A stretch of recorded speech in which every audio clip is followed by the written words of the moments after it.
Salut à tous et bienvenue sur Diamond Digital. Dans la vidéo précédente, nous avons sécurisé les VLAN sur un switch Cisco en désactivant les ports non utilisés et en utilisant un VLAN parking. Donc, aujourd'hui, nous allons continuer avec une étape très importante en sécurité réseau. La sécurisation des liens trunk. Un trunk mal sécurisé peut permettre des attaques comme le VLAN hopping. Voyons donc comment éviter ça avec 3 bonnes pratiques essentielles. Donc à la fin de cette vidéo, vous saurez comment désactiver le DTP, qui est le Dynamic Trunk Protocol, changer le VLAN natif et enfin limiter les VLAN autorisés sur le trunk. Du coup, on va juste choisir un switch ou bien 2 switches la vidéo d'aujourd'hui. Voici l'interface des switches. Je prends 2 switches, switch 1 et switch 2. Mais on configure juste le switch numéro 0. Je prends le lien Giga 01 et là je le mets au Giga 02. Voilà, c'est bon. Donc pour ce faire, je clique sur le premier switch d'abord. Je pars en mode CLI. L'étape numéro 1 consiste à désactiver le port DTP.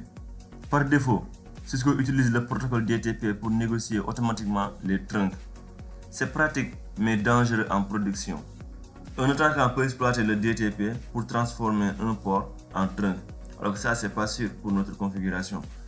Pour désactiver le port, on met la commande enable d'abord, enable conft int zig0/1 qui est cette interface là, giga0/1, entrée, switch port, mode trunk, entrée, je mets sur entrée d'abord, on met switch port, non négocié, pas de négociation, non négocié,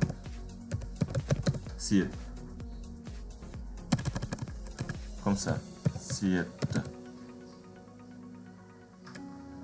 entrée. Donc comme description, je mets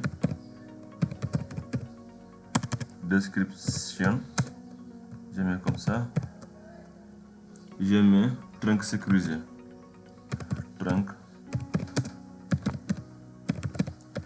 sécurisé, entrée, description, ouais c'est ça, description, trunk sécurisé, entrée. Donc c'est bon. La commande non négociée là, switch port non négocié, permet de désactiver complètement le DTP.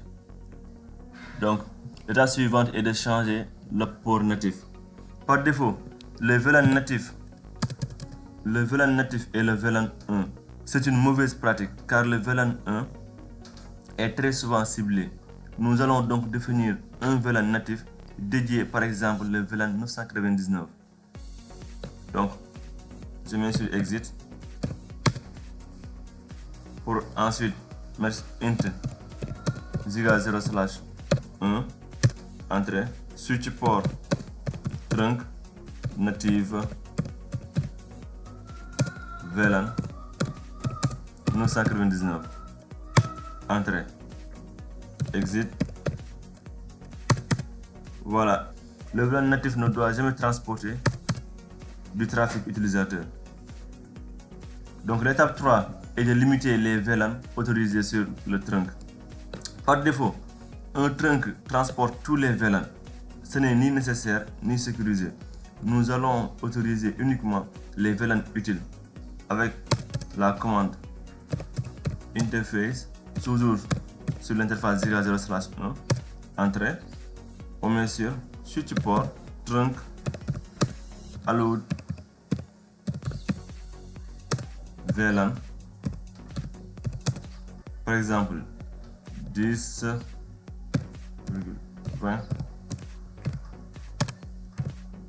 30,40 50 extra jusqu'à 60 si vous voulez, ça dépend du nombre de VLAN que vous avez, que vous voulez trinquer. Bien sûr, entrée, après on met exit. Ainsi, seuls ces VLAN peuvent circuler sur le trunk. Seuls les VLAN qu'on a autorisés, de 10 jusqu'à 60. Donc on peut vérifier notre configuration. Alors, je mets sur Exit d'abord. On met Show Interface Trunk. Show Interface Trunk. Entrée. Les voilà. Cette commande permet de vérifier les VLAN natifs et les VLAN autorisés. Les VLAN autorisés sont les suivantes: 10, 20, 30, 40, 50 et 60. Et voici notre VLAN natif qui est le 999 maintenant au lieu de VLAN 1. C'est le VLAN 999 à présent. J'enregistre la configuration d'abord avec la commande write. Voilà comment sécuriser efficacement un trunk Cisco en désactivant le DTP, en changeant le VLAN natif et en limitant les VLAN autorisés. Vous réduisez fortement les risques d'attaque.